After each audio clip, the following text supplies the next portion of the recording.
transmeton Imam Muslimin me zinxhirin e tij në librin e tij Sahih nga Yahya ibn Ya'mar, se ka thënë i pari që e mohoi kaderin, paracaktimin e Allahut në Basra ishte Ma'bad al-Juhani.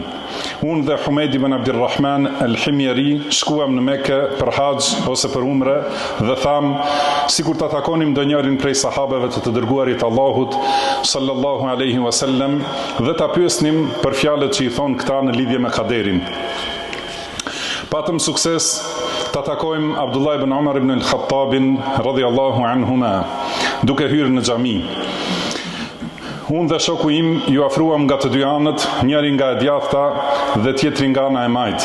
Besova se shoku im do të më lërë mua të flas, prandaj thash: "O Ebu Abdirrahman, te ne janë shfaqur disa njerëz të cilët e lexojnë Kur'anin dhe angazhohen me dituri dhe i lëvdova në disa aspekte, pastaj thash, mirë po, ata pretendojnë se nuk ka paracaktim nga Allahu, por çdo gjë ndodh vetvetiu." Ai tha, nëse i takon ata, lajmëroj se unë jam i distancuar prej tyre dhe ata janë larg meje. Pasha ata në të cilin betohet Abdullah ibn Omeri.